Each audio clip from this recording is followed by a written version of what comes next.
Speech off. Hi guys, welcome back to my channel. So I'm here to do my what I added to Goodreads in October video. I'm not going to tell you everything I added because some of them I already talked about in my October wrap-up, and some of them are Christmas books, which I'm going to talk about in my December TBR. So let's just get started. Okay, the first few are ones I'm not going to talk about. Okay, first we have Flight 93, the story, the aftermath, and the legacy of American courage on 9/11 by Tom McMillan. I heard about it from Sarah's Nightstand. And yeah, I mean, I'm apparently adding a lot of nonfiction books to my TBR lately. Next we have The Perfect Host by Heather Gudenkoff. I heard about this one from Krista from Books and Jams and Chloe from Always Booked. This one's coming out November 4th, so like at midnight. A couple's gender reveal party turns deadly and everyone is a suspect in the scripting. Okay. That's about it, right? Is it a boy or a girl? They would die to know.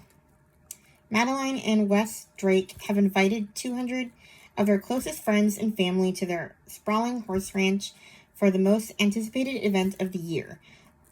A Pistols and Pearls gender reveal party so sensational it is sure to make headlines. But the party descends into chaos when the celebratory explosive misfires, leaving one woman dead and a trail of secrets. I love Heather Gudenkoff, so I'm kind of excited about this. Next we have The Forget-Me-Not Library by Heather Weber.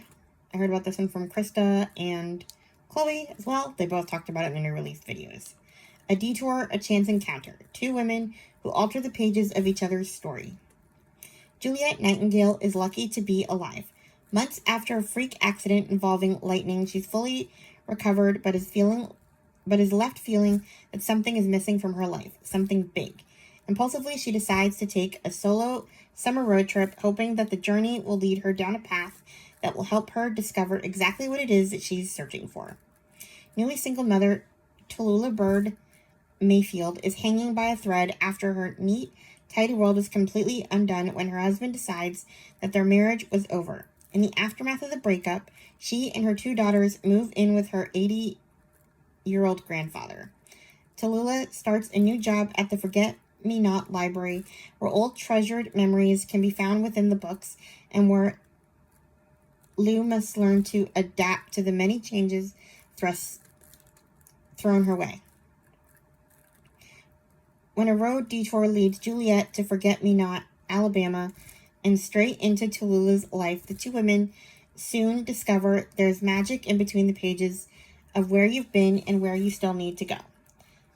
And that happiness, even when lost, can always be found again. Sounds like a good summer read, so that'll be next year. Next we have Asterwood by Jacqueline Stollis. I heard about this one from Krista as well. This one's coming out on December 30th. Family secrets, friendship, and magic burst from the seams of this thrilling fantasy adventure that follows a 12-year-old girl as she discovers a new world behind her home in desperate need of her help, and within it, her own troubling family legacy. I'm gonna stop there. It sounds like a fantasy book, and it sounds fun. Next we have The White Octopus Hotel by Alexandra Bell. I heard about this one from Katie from Paperbacks and Ponytails. This one just came out October 28th. Journey to a magical hotel in the Swiss Alps, where two lost souls living in different centuries meet and discover that behind its many doors, they may just find a second chance. Have you traveled a long way? She asked carefully. A smile twitched at the corners of his mouth. Well, yes, he said slowly. Yes, you could say that, but it was worth the wait. I'm going to stop there. Sounds like a time travel romance, and I'm into it. What is with all the time travel that came out this year? It seems to be the year of time travel. Next we have The Midnight Book Club by Emily W. Anderson. I heard about this one from Katie and Chloe. This one's coming out November 3rd? I haven't seen it. And I can find it on audio to order, so I don't know. If you could rewrite the story of your own life, would you be brave enough to take a chance at true love? When writer Aurelia Lindham inherits a London bookshop from her beloved aunt, She assumes the whispers she hears late at night are nothing more than her imagination or a talkative burglar. She never expected that the shop was home to characters who could step straight out of the pages of classic novels and into her life. So this sounds like an adult version of Pages & Co. And I'm interested. Next we have The Fault Between Us by Stephanie Lansom. I heard about this one from Katie from Paperbacks and Ponytails, and Lou from Kristen Faith and Fiction. And Chloe too, actually. That was another one on her new releases list. So, in this gripping new work of historical fiction, okay. I like this author. She wrote Codename Edelweiss. I love that one. 3 sisters fight to save themselves and each other amid the danger of a cataclysmic earthquake that rips Yellowstone National Park asunder. So it sounds like a sister relationship book. I don't want to know much more. Next is The Pink Bonnet by Liz Tolsma. Okay, I've already talked about this one in my TBR for November. I heard about it from Jeanette from Jane Reads. Then we have Safiya's War by Hiba Noor Khan. I heard about this one from Krista. I think it's in her book haul. Safiya is spelled Safiyayah. Krista pronounced it Sophia, and I was like, I could not find it. And I kept thinking it was like, because sometimes when in Poland they spell it with a Z, Zofia, so it was weird.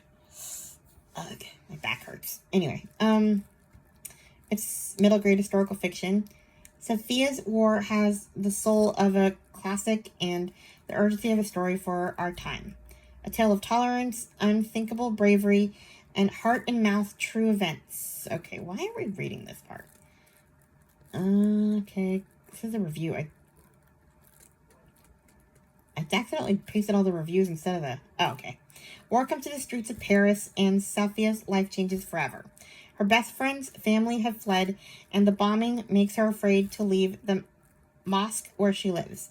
But when her father is arrested by the Nazis for his secret resistance work, it falls to Safiya's to run the dangerous errands around the city. It's not long before hundreds of persecuted Jews seek sanctuary at the mosque. Can Safiya find the courage to enter the treacherous catacombs under Paris and lead the Jews to safety? Sounds cool. Maybe middle grade March. Next we have Pocket Bear by Catherine Applegate, another Krista. Wow, she has a lot of the books on this list. Thimbleborn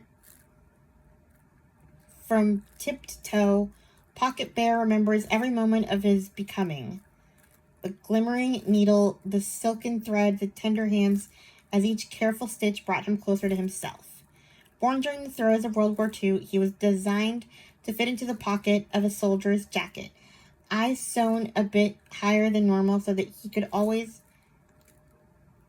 always gazed upward. That way, glancing at his pocket, a soldier would see an endearing token of love from someone back home, and hopefully a good luck charm. Now, over a century later, Pocket serves as an unofficial mayor of second chance homes for the tossed and treasured, where stuffed toy animals are refurbished and given a fresh opportunity to be loved. He and his best feline friend, Zafrina, known far and wide as the cat burglar, have seen it all, and then some. So it sounds kind of like the Velveteen Rabbit, but with some war. Then we have The Sum of Us, What Racism Costs Everyone and How We Can Prosper Together by Heather McGee, I'm not sure. Another Krista book. Then we have Minor Feelings and Asian Americans Reckoning by Kathy Park Hong. I heard about it from Katie from the Currently Reading podcast. See, I'm getting a lot of nonfiction. Then we have a couple of books I'm going to read for November, so we're not talking about those. Okay, here's one that I didn't get to that I'm probably going to get to next year. The Nesting by C.J. Cook. I heard about it from Jen from Bookish Blonde. It was in her spooky recommendations list. but I didn't get to it. The woods are creeping in on a nanny and two young girls in this chilling modern gothic thriller. I might read this anyway. At some point. On a stormy night, maybe. Architect Tom Faraday is determined to finish the high-concept, environmentally friendly home he's building in Norway, in the same place where he lost his wife, Aurelia, to suicide. It was their dream house, and he wants to honor her with it. Lexi Ellis takes a job as his nanny and immediately falls in love with his two young daughters, especially Gaia. But something feels off in the isolated house nestled in the forest along the I can't say this. FJORD. Lexi sees mysterious, muddy footprints inside the home. Aurelia's diary appears in Lexi's room one day, and Gaia keeps telling her about seeing the terrifying Sad Lady. Maybe this could be a book for Epistolary January, because diary? I don't know, we'll see. Then we have In the Company of Witches by Oralee Wallace. This is a cozy mystery witchy series. I found it on like the books for sale on Libro FM. When a guest dies in the B&B she helps her aunt run, a young witch must rely on some good old-fashioned investigating to clear her aunt's name in this magical and charming new cozy mystery. Sounds fun. Then we have Raceless, In Search of Family, Identity, and the Truth About Where I Belong by Georgina Lawton. Another Katie book. Then we have a few books that are coming out next year. Elizabeth from the Currently Reading podcast, All Things Murderful. She went to like a All Things Murderful, the series her and Meredith do on Patreon for Currently Reading. She went to some book event and she found out about some new releases. So I added those to my TBR for next year. So we have Yesteryear by Carol Claire Burke. This one's coming out April 7th.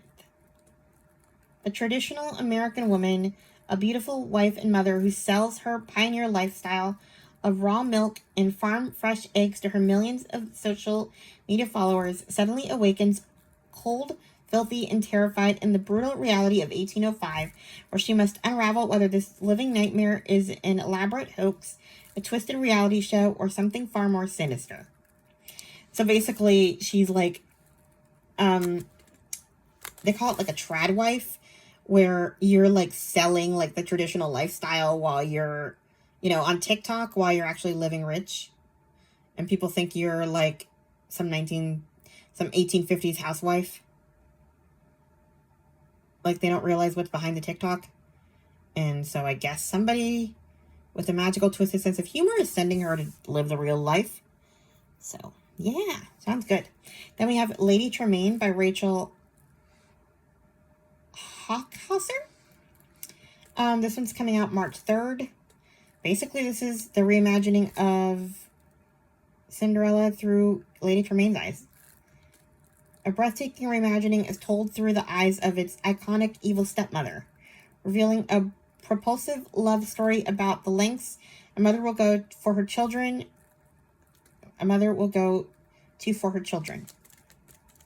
Sounds fun. I'm all for the villain story. Then we have All the Little Houses by May Cobb. Apparently this author was a Little House on the Prairie fan. It comes out on January 20th, so it's kind of like a modern day spoof of Little House. Adults can behave badly too. It's the mid-1980s in the tiny town of Longview, Texas. Nellie Anderson, the beautiful daughter of the Anderson family dynasty, has burst onto the scene. She always gets what she wants. What she can't get for herself, well, that's what her mother is for. Because Charlie Anderson, blonde, beautiful, and ruthlessly cunning, remembers all too well having to claw her way to the top.